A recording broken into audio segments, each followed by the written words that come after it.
My kids love Courage the Cowardly Dog. I'm very happy about that. Getting them into the horror genre early. It's a family tradition. After all, there's something about the middle-of-nowhere creepiness that rings true in real life. Welcome to Unexplained Encounters. I'm your host, Darkness Prevails, and I'm here to tell you true scary stories of the unexplained.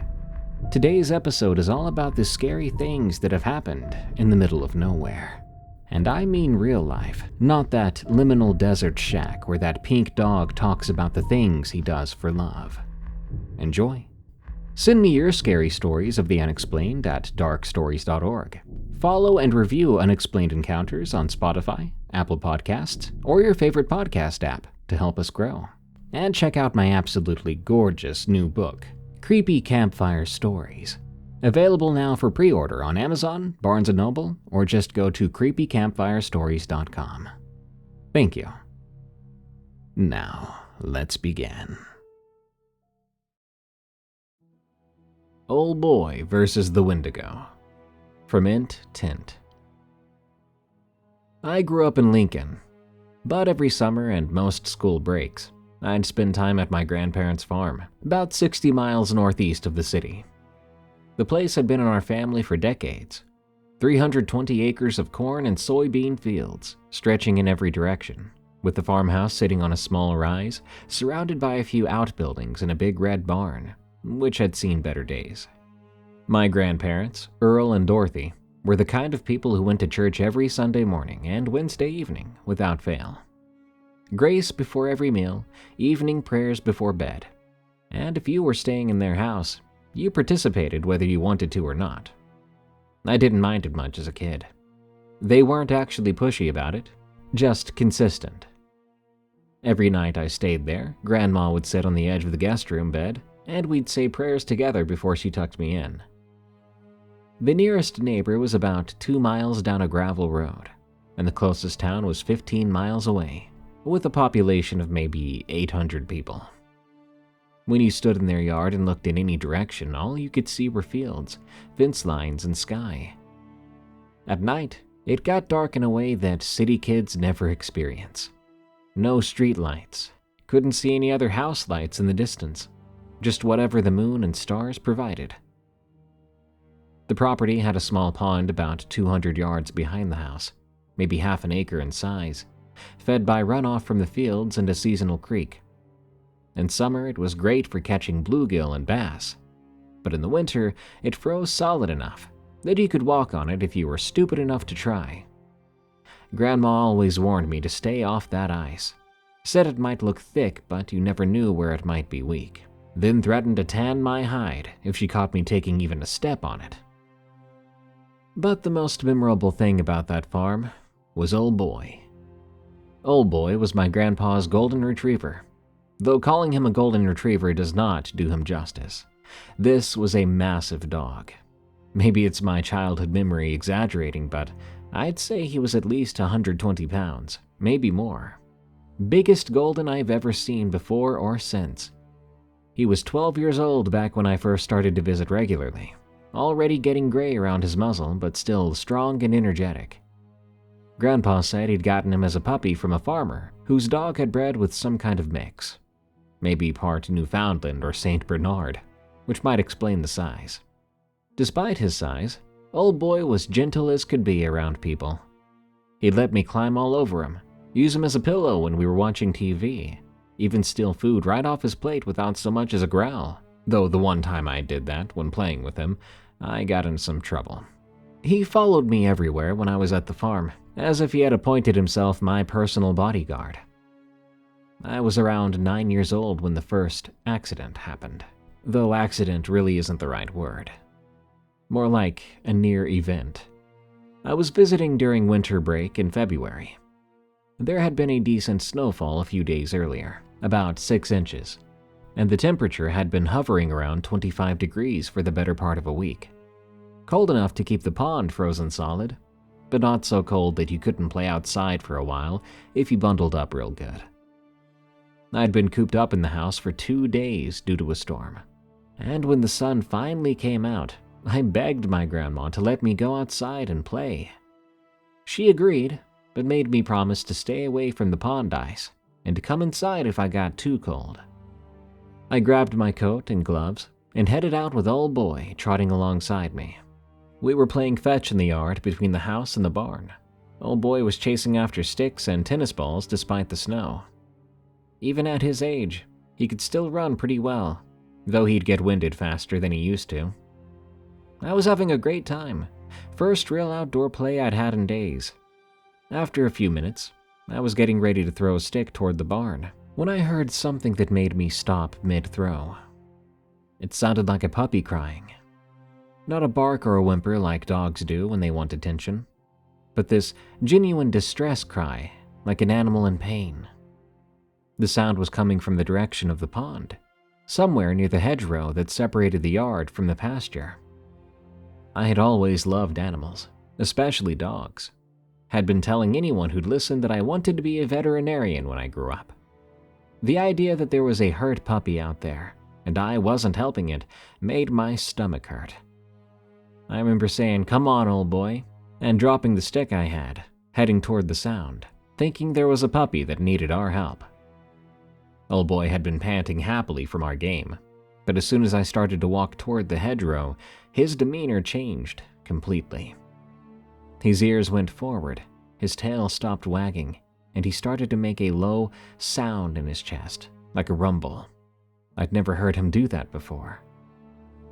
The crying sound continued as we got closer to the hedges. It absolutely sounded like a young dog in distress, maybe caught in something or injured.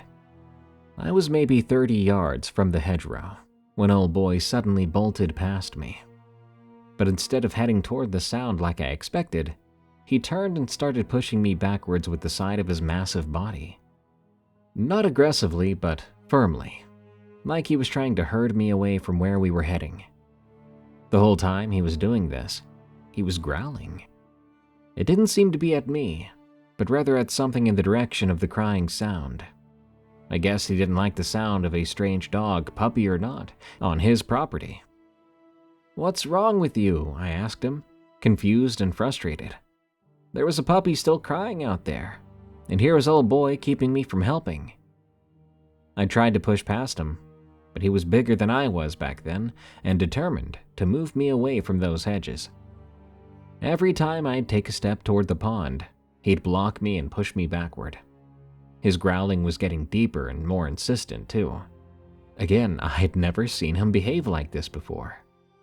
Usually, he was the most laid-back dog you could imagine, but now he seemed genuinely agitated about something. The crying continued for another minute or so, then stopped abruptly. Old boy kept growling for a few more seconds, then seemed to relax slightly, though he stayed positioned between me and the hedgerow. "Fine," I told him. "We'll go back to the house. I'll get Grandpa then, he can check on the puppy." As we walked back toward the house, old boy stayed close to my side, occasionally looking back over his shoulder toward the pond. That low growling continued the entire walk back, like he was warning something to stay away. I was reaching for the front door handle when I decided to look back toward the pond one more time, thinking maybe I could spot the puppy from this distance and point it out to Grandpa when I told him about it. What I saw nearly made me wet myself. There was something moving around in the area where we'd been heading, near the hedgerow by the pond. At first glance, I thought it was a person, but something was very wrong with the way it was moving. It was crawling on its hands and knees, but moving too quickly and with too much coordination for someone who was injured or stuck. As I watched, it raised its head, and I could see it more clearly. It looked like a man, but extremely thin, skinny in a way that didn't look natural or healthy. Its skin was so pale, it was almost white, nearly the same color as the snow on the ground. It was completely naked, despite the freezing temperature. The thing was moving around the exact area where the crying sounds had been coming from, searching for something, or maybe following a scent trail. Its movements were weird, very smooth and quick, like it was comfortable moving on all fours. I let out a scream that probably woke up half the county and ran into the house, gasping for air and shaking all over. Grandma came running from the kitchen, asking what was wrong, but I could barely get any words out. "There's a naked man at the pond," I finally managed to say between gasps. Grandpa grabbed his coat and boots and went out to look, taking a shotgun with him. He was gone for maybe 15 minutes before coming back inside with a grim expression. "Didn't see anybody," he said, but his tone suggested he had seen something. Even at that age, I could tell. "There were tracks," was all he said. Later in life, when I asked him about this event, he admitted to seeing hand and footprints of a person, like someone had in fact been crawling around on their hands and knees. Strange tracks, bigger than they should be for the size of a person of which I described back then. That night he called my mom, asking her to come get me early. Said I'd had a scare and might be more comfortable at home. I don't think he believed there was really a naked man out there, but the tracks had obviously bothered him enough that he did not want me staying another night, that I wasn't safe enough out there. About a year after that event, I was back at the farm for a long weekend visit. I'd gotten the flu somehow and was running a fever. But Mom had already made plans and Grandma insisted she could take care of me just fine. I spent most of the first day in bed in the guest room, feeling miserable and achy all over. By evening, my fever had spiked, and I was burning up despite the cool weather outside. The guest room had a window that faced the side yard, and I opened it a few inches to let some cool air in. Grandma had given me some aspirin and I'd managed to fall asleep around 9 o'clock. Old boy was outside that night, which was normal when the weather was decent. Grandpa would let him out after dinner to run around and do his business. He'd usually stay out until bedtime, unless it was raining or really cold. I woke up suddenly sometime after midnight to the sound of something scraping against the house right outside my window. It sounded like fingernails or claws dragging across the wooden siding, but that couldn't be right. I sat up in bed, fever and all, and I stared at that window. The scraping continued for maybe 30 seconds, then stopped. I could hear something moving around just outside, footsteps in the gravel that surrounded the house. Then I heard whispering. I couldn't make out words, but it was definitely human speech, or something trying to sound like human speech. The voice was wrong though, like someone talking through a mouth that wasn't shaped to make those words. I was terrified, but also curious. Part of me wanted to look out the window to see what was truly making those sounds, but I felt awful from the fever, and I was also scared of what I would see, or what would see me. The whispering continued for another minute, getting closer to the window. I could tell whatever it was right outside now, maybe trying to figure out how to get in. Suddenly, I heard old boy's rapid footsteps running across the yard, followed by the most vicious snarling I'd ever heard from him. There was a sound like something heavy hitting the side of the house, then thrashing and struggling right outside my window. Whatever was out there let out a sound that wasn't quite human, more like a hiss mixed with a scream. The fight lasted maybe 10 seconds. Then I heard something scrambling away from the house, moving fast through the gravel, and then across the yard. Old boy barked twice. Then I heard him settle down right under the window. He was breathing heavy, like he'd been in a real fight. I called for Grandpa and he came running in, wearing pajamas and boots. I told him what I'd heard, and he went outside to check on old boy. I found out the next day that when Grandpa came back in, he'd found scratches on the dog's side, but when I saw it myself, it wasn't too serious. Grandpa said old boy had chased something big off, something that got real close to the house. We found tracks that morning in the soft dirt around the house, the same kind of hand and footprints Grandpa had found by the pond the year before.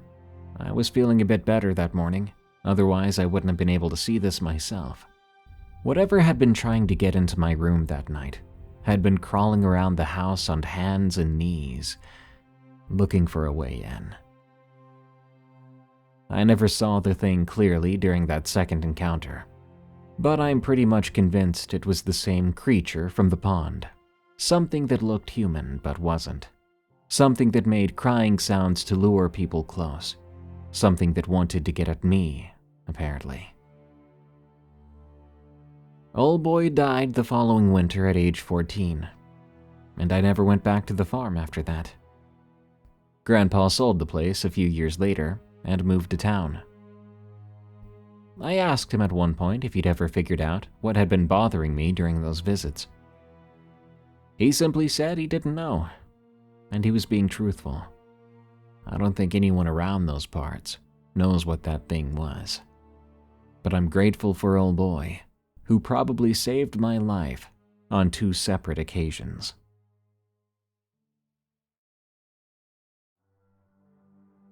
A rope, wet and tied. From Esau 338. I was 16 when this happened, living with my parents on 15 acres, in a little town in eastern Ohio with maybe 2,000 people on a good day.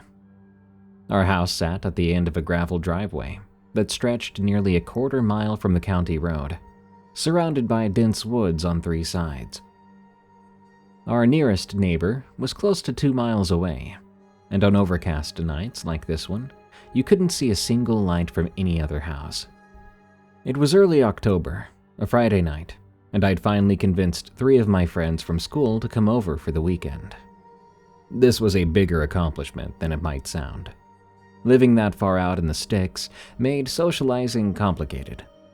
Most of my classmates lived in town, or at least closer to civilization, and getting parents to drive their kids 12 miles down dark country roads for a sleepover required some serious persuasion. But somehow I'd managed to talk Freeman, Ryan, and Mickey into it. Freeman's mom had dropped them off around 6 p.m., and we'd spent the evening playing video games, eating pizza, and generally doing the stuff 16-year-old guys do when left to their own devices. My parents had been pretty relaxed about the whole thing. Told us we could stay up as late as we wanted as long as we were quiet after they went to bed, around 9 p.m., and actually got some sleep at some point. The rain had started around 8 o'clock, one of those steady autumn downpours that makes everything sound muffled and creates a constant background noise of water hitting leaves and drippings off the gutters. By 10 p.m. it had picked up intensity, with occasional rumbles of thunder in the distance and the kind of wind that makes tree branches scrape against the house. We were sprawled around the living room watching TV, when Mickey brought up something I'd been hoping to avoid. "Is it true what everyone at school says about this place?" "What do you mean?" I replied, but I knew exactly what he was about to say. "That this place is haunted," Freeman said. "Such and such said her older brother used to drive out here on dares, and weird stuff would happen. People see stuff in these woods, you know.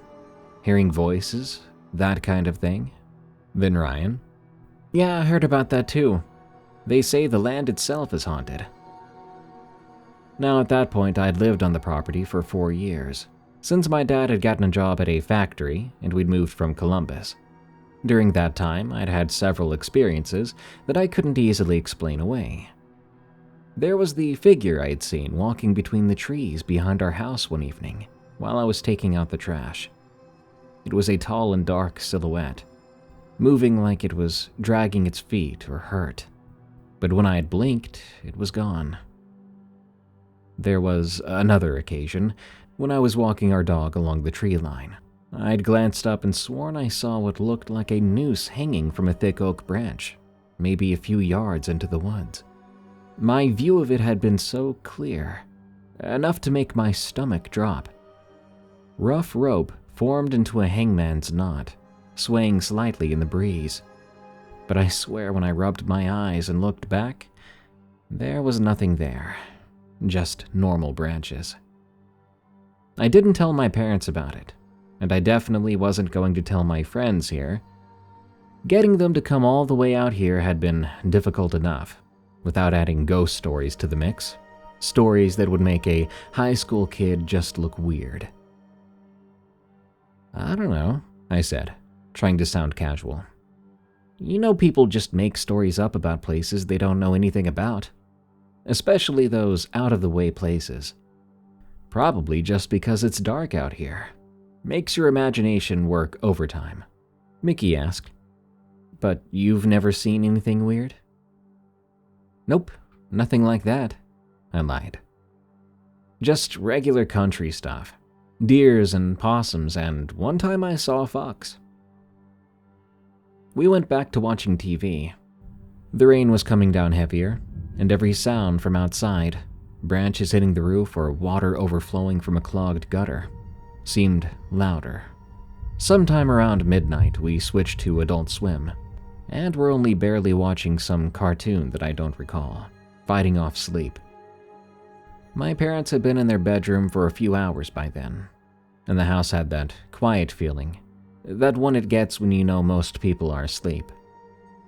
Just the four of us, the TV, and the drumming of rain outside.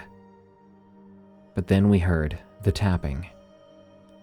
When it began, it blended in with the rain sounds. But after a few seconds, it became obvious that something was rhythmically tapping against the living room window. Tap, tap, tap. Then a pause. Tap, tap, tap. Another pause. "Is that the rain?" Ryan asked. But even as he said it, we could all tell it wasn't. Freeman muted the TV and we sat listening. The tapping continued, coming from the large window that faced out toward our front yard. Sounded like someone outside, using their finger or knuckle to tap against the glass. "Are there any branches close enough to the window to do that?" Mickey asked. But no, there weren't any trees close enough for that. The tapping stopped for about 30 seconds, then started again. This time it was coming from a different window, the smaller one near the front door. Tap, tap, tap. Pause. Tap, tap, tap. Pause. I remember the way we looked at each other then, and I could see my own nervousness reflected in their faces. None of us wanted to be the first to suggest that there might be someone actually outside. Then we heard knocking on the front door. Not the kind of knocking you'd expect from a neighbor or someone trying to get help.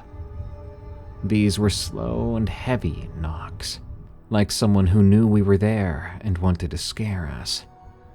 Knock, knock, knock. "Dude, who is that?"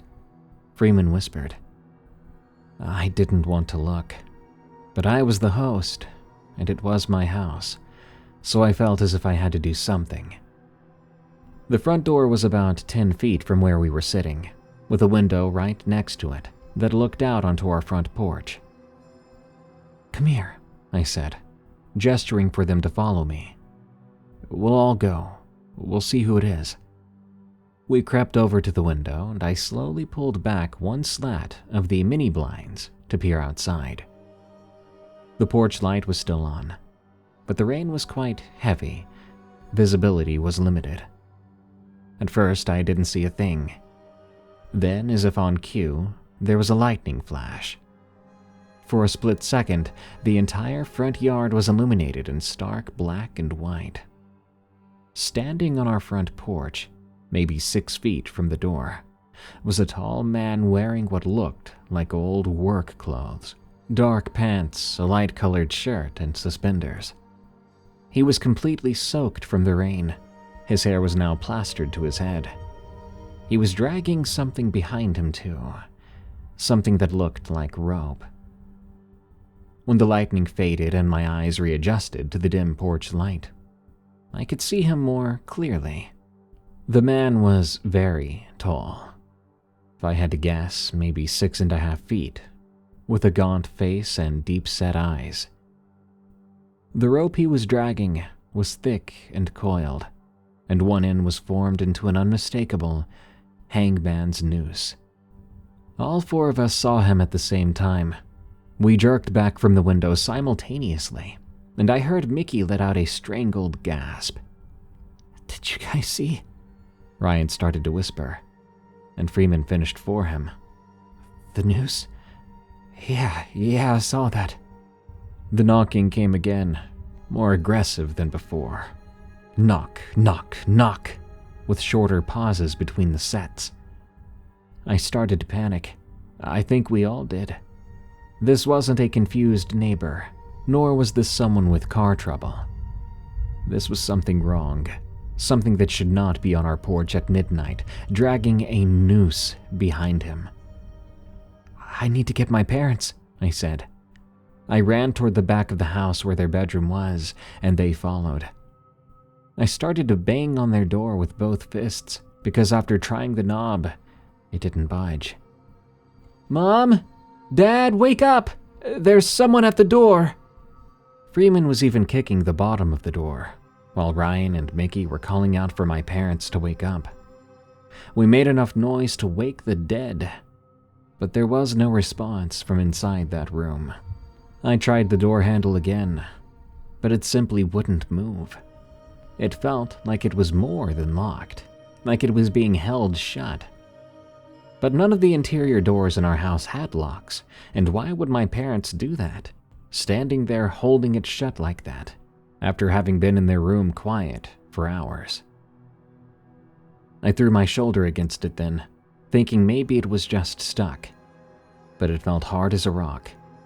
If you ask me then, I swear it felt barricaded. "Why aren't they waking up?" Mickey asked. Before I could answer, we heard a tremendous crash from the front of the house. The front door had been slammed open and hit the wall. Now we heard the roaring wind and rain outside now pouring into the living room. We stood frozen in the hallway, staring toward the front of the house. Through the doorway, we could see the open front door with rain blowing in and the curtains whipping around in the wind. But there was no sign of the tall man with that noose. "We need to get the door closed," Freeman whispered. We looked at each other, but it was clear that as the host, it was going to be my job. The front door was about 25 feet away now, across the living room, and every step would take me closer to whatever had been standing on our porch. "I'll do it," I said, trying to sound braver than I felt. "You guys stay here and keep trying to wake them up." I walked slowly through the living room. I felt a sting at my feet, realizing glass from a picture frame had blown off the side table, shattering in the floor. I did my best to avoid it. And even in my panic and fear at the moment, I couldn't help but think my mom was going to be so mad when she saw that. The rain was soaking the carpet near the door, and the wind was strong enough that I had to squint against the spray. As I drew closer to the door, I could see our front porch clearly. It was empty except for the usual porch furniture and the constant sheet of rain. No sign of the tall man, nor his robe. I reached for the door handle, planning to slam it shut and throw the deadbolt as fast as possible. It was then I heard something hit the front step with a wet thud. I looked down. A piece of rope was lying on the concrete step just outside the door. It was soaked from the rain and looked like it had been cut from a longer piece. There was no noose anywhere, but there was just a 3-foot section of rope right there in front of me. I screamed and slammed the door shut, fumbling with the deadbolt until it finally clicked into place. As soon as the door was locked, I heard my parents' bedroom door open behind me. My dad was yelling, "What the heck is going on out here?" He came out from the hallway in his pajamas and looked around at the water on the floor and the overturned picture frame. My mom was right behind him, tying her bathrobe. "We heard yelling and crashing. What happened?" "There was someone outside," I said, still breathing hard. "A man on the porch. He opened our front door." "Someone was in the house?" Dad asked, immediately moving toward the front door to check the locks. "No, just on the porch. Look." I pointed to the front step. "He left that there." Dad opened the door cautiously and picked up the wet rope. He examined it under the porch light, turning it over in his hands. "Where did this come from?" he asked. "The man outside. He had it," Freeman said. All three of my friends had gathered in the living room, still looking freaked out. "He was dragging a noose behind him." Dad looked skeptical. "A noose?" "We all saw it," Ryan added. "There was lightning and we could see him clearly." Mom was checking the front door. "The door wasn't forced open, looks like. The lock isn't broken. Nothing is." "I swear it slammed open by itself," I told her. "We all heard it." Dad handed me the rope and went to grab his jacket from the coat closet. "I'm gonna look around outside. You boys stay in here," he looked at me. "With your mom." He was gone for about 20 minutes, checking the yard with a flashlight and walking around the house. When he came back, he was shaking his head. "Didn't see anything out there. Rain's probably washed away any tracks if what you're saying was true." "Honey, could you check our bedroom door?" Mom asked. "The boys have been pestering me about trying to wake us up and the door not budging." We'd been trying to explain to her what happened, that they didn't hear a sound from us until right when that rope fell. My parents are light sleepers, and we'd been making enough noise to wake up the neighbors a few miles away. But they claimed they'd slept soundly until they heard me scream. Well, Dad tested it. It opened and closed just fine. No sticking or resistance. We never found out what really happened. Was that a real person needing help? Was it a ghost? I'm leaning towards something supernatural. My friends never came back to my house after that night. But we were still friends. I guess that's what's important. I guess it was honestly better just going to their houses for future sleepovers, because I didn't want what happened then to happen again. But for my remaining 2 years before college at that place, I didn't experience anything strange again. No more figures. I guess it was done with freaking me out. Thank goodness, too. Stalked by Dark Beings in the Highlands. From EldritchEllie. To preface, I have changed all the involved people's names to hide their identities. In 2008, my family moved from a small fishing town in the northwest of Scotland, which is world-renowned for its seafood, to a small chalet in a rural glen in the Highlands. I was young at the time, unaware that the reason we moved was due to the economy crashing, and we had little to no money. My mother was single at the time, working as a head chef, so I spent most of my time with my granny. The glen that we relocated to was in the Highlands, close to the area where my mother grew up. The glen was incredibly isolated and was home to around 7 empty chalets. These chalets were originally created as temporary housing for workmen who built the dam in the glen during the 1940s and have remained empty since, hence the cheap mortgage we got. The chalets were spread throughout the sprawling glen, with the only sign of life being the small and old farm, which was around 2 miles away, and could be seen as a speck under one of the mountains that encased the chalets into a glen. They were all identical, small with one main bedroom along with 2 smaller bunk bedrooms, a tiny bathroom, a kitchen that was so small you couldn't open the fridge door all the way without hitting the counter on the other side, and a living room. My mother and I were the first to move into the chalets, and for the sake of time, I will just say that over the course of 2 years, The rest of the cabins would be filled as well, apart from one, which remained empty from 1940 to present day.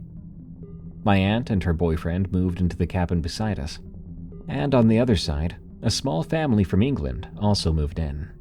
A mother, father, and their 2 little girls, who became best friends for years, and one of whom I'm still in regular contact with to this day. The first 6 or 7 years went by without an incident.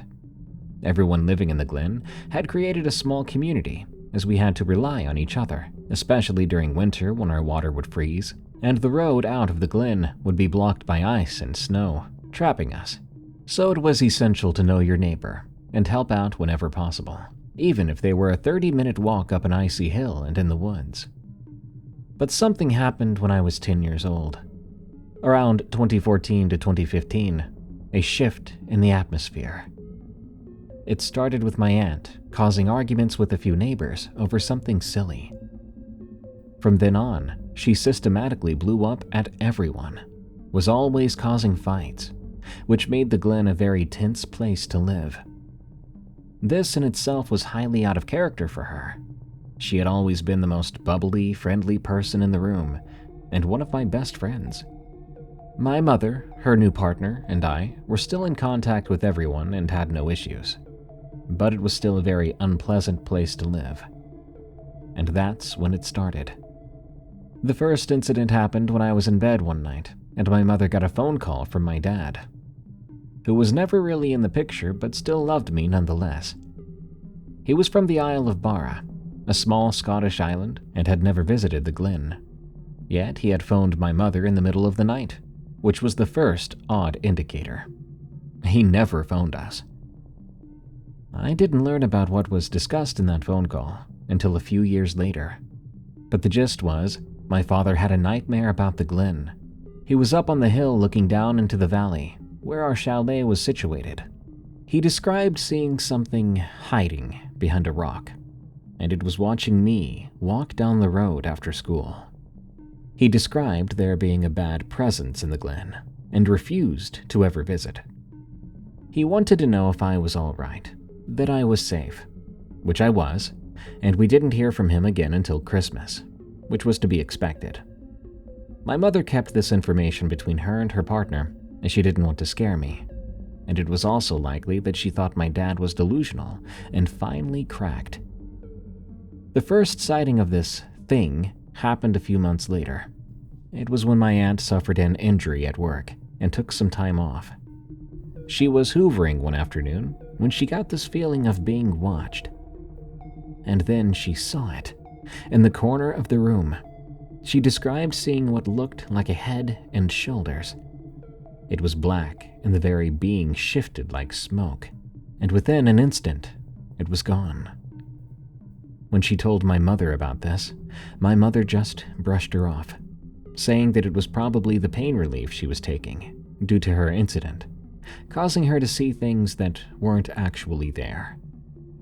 One thing about my mother was that she was not prone to believing in supernatural things. She was a practical, hard-working country person who believed in explanations. My aunt, her sister, was too, but whatever she had seen that day really messed with her. Over the next 6 months, unknown to anyone at the time, my aunt was being plagued with these shadow people visions. She didn't mention it again to a single soul, not even her boyfriend. And to be honest, she has declined mentally ever since. One day, my mother's girlfriend, we'll call her Christina, was driving down the road, coming home from work. She came to a stop at our house and waved to whom she thought was my aunt, as she saw someone pacing on my aunt's veranda. But this person didn't wave back. They kept pacing before stepping off the veranda and began walking around the side of my aunt's house, as if looking for something. Christina was a good distance away, so she could not see any proper details, but she described this person as dressed in all black, and they seemed to move oddly. Naturally, she was concerned and went to phone my aunt to see if she was expecting a visitor. When she looked again, whatever that thing was had vanished. Needless to say, my aunt was incredibly disturbed that her visions she had for the last 6 months had been seen by another person. It wasn't all in her head. The next person to report something was my mother, who was still grasping at explanations and did not believe my aunt and Christina had seen anything paranormal. No, she was convinced there was a reasonable explanation. It was early one morning, and she walked to the car to go to work. It was now dead of winter, and she had to wipe the snow from her car. At last, when she reached the last window and wiped it, she was met with her reflection and someone else standing right behind her. Her first reaction was that it was my aunt who had snuck up behind her, footsteps silenced by the snow. An important note is that my aunt was forever wearing huge puffer jackets with the hood up, as she was always freezing, and the reflection behind my mother looked like a dark head and shoulders with no face, as if it was obscured by a hood. My mother jumped, but then greeted the figure. "Hello, dearie," a nickname they had for each other.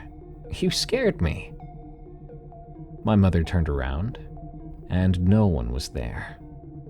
There were no footsteps other than her own, no sign of anyone around at all.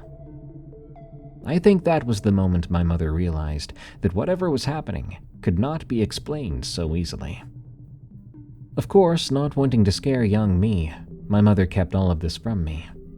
My grandmother was soon moved into a small caravan in our garden to look after me and my 2 friends next door, and to make sure we all got home on time after school, as my mother and her partner were always at work. I didn't know it at the time, but upon reflection, I think it was something to do with these sightings.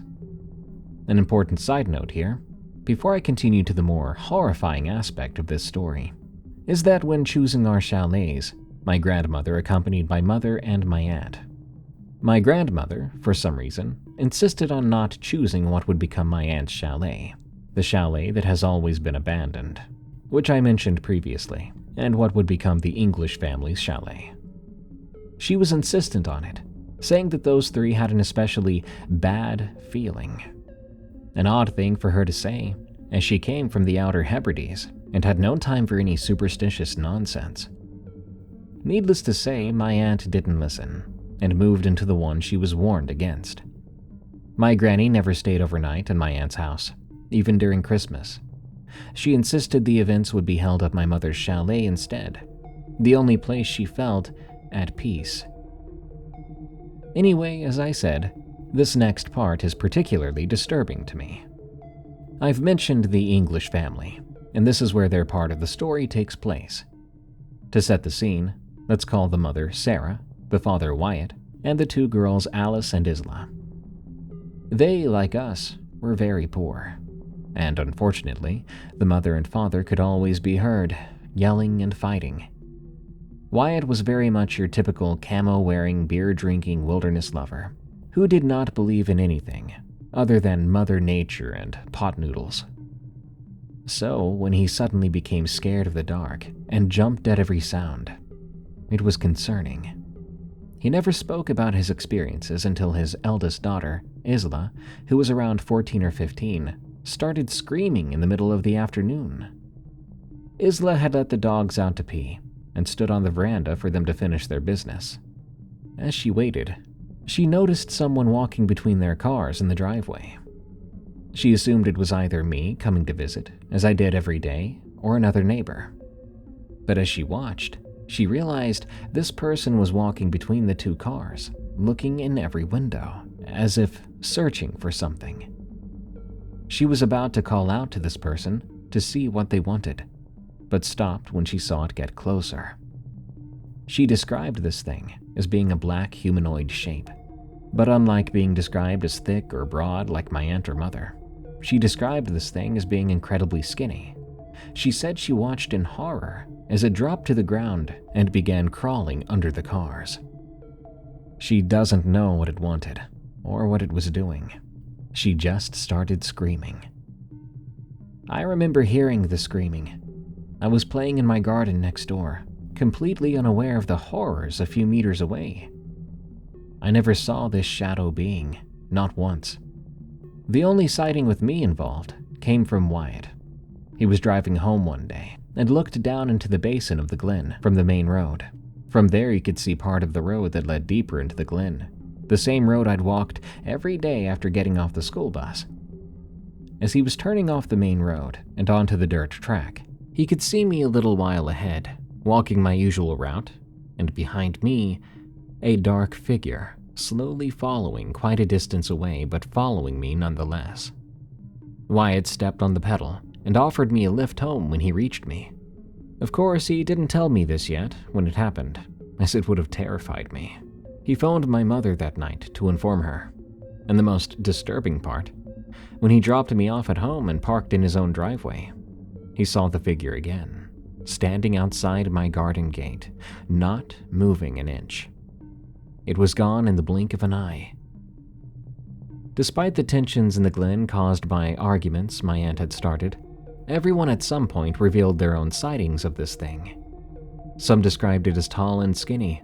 Others described it as broad and thick. But one thing remained. It was always watching or searching for something. No one was ever physically harmed, and there were no crazy horror movie moments of things flying off shelves and doors slamming. No, it was just sightings. Reports of being watched, of being followed. Which, to me, was somehow worse. I'm pretty sure that was the last time the little glen came together as a community. After that, we all reverted back to our isolated ways. And if people saw something again, they kept it to themselves, and eventually learned to live with it, rather than fearing or questioning the thing they saw. It was old land. Lots of ancient bloodshed and history had happened there. And in the end, we were probably the ones disturbing whatever that thing was by living on its land. I never saw any shadow figures myself, as I've already said, and for that I am grateful. But there were places in that glen where you never really felt alone. And sometimes I could swear there was something behind me, watching. I recently moved in 2022, due to some family issues with my aunt. And with some loopholes she managed to weave, she stole our house after the mortgage was finally paid, which was conveniently right when my grandmother passed away, the only person to see the verbal agreement between my mother and aunt. But I won't get into any legal details of this situation. I'm turning 21 soon, and haven't been back to that glen in almost 3 years. Though I do think about it often.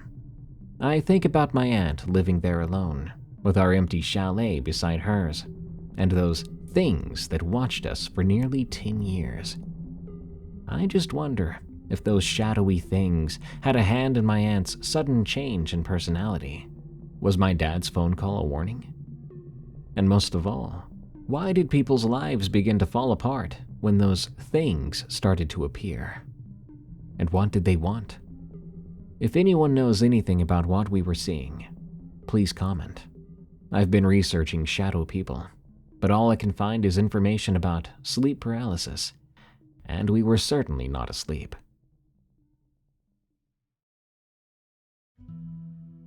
The Haunting of Our Family Land.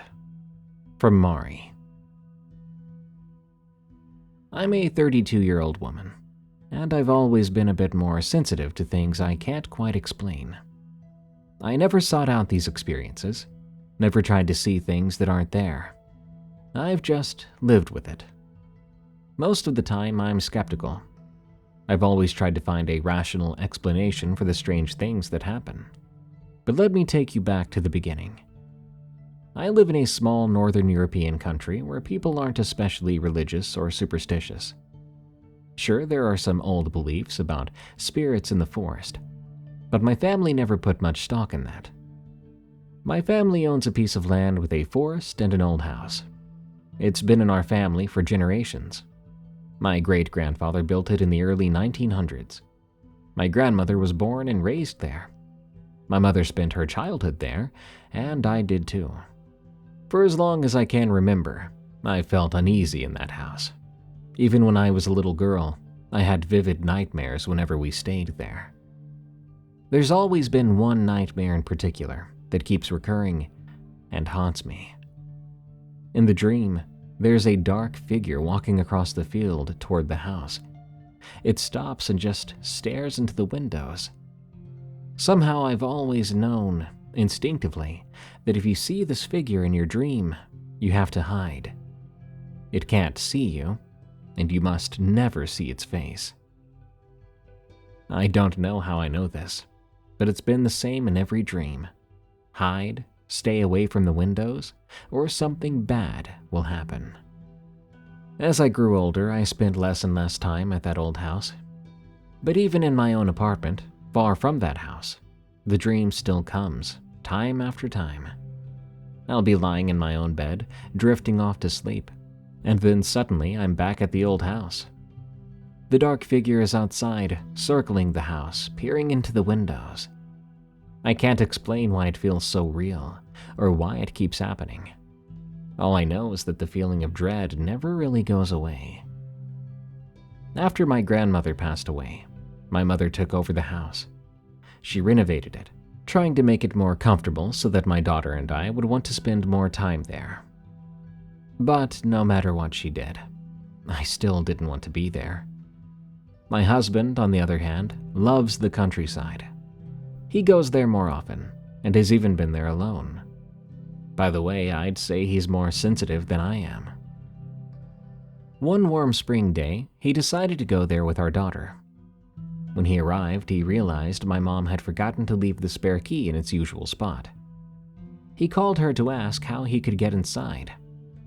She told him that the pantry window was usually easy to remove, and he could get in that way. He tried it, but the window wouldn't budge. My dad had stacked things in front of it. So my husband looked for another way in. The house has 2 entrances, and next to the main door there are 2 narrow windows. You can't climb in through them, but you can reach in and turn the lock from the inside. That's what he did. They changed their clothes and then went outside to play. But not long after, my husband started to feel like someone was watching him. And the feeling didn't go away, it just got worse. He kept thinking he needed to leave, like he wasn't supposed to be there. This strange fear settled in, along with the thought that if it got dark, that would be the worst thing that could happen. By 4:30 in the afternoon, he decided that he couldn't take it anymore. He went back inside with our 2.5-year-old daughter, changed her clothes, and stepped out the front door.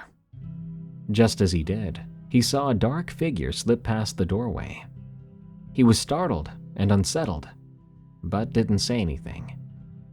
At that moment, our daughter, who he was carrying in his arms, pointed her finger right at the spot where the figure had just moved and said, "Daddy, who is that man?" My husband gathered all his courage and walked after the dark figure, thinking maybe it was just a stranger with bad intentions. After all, the house was deep in the woods.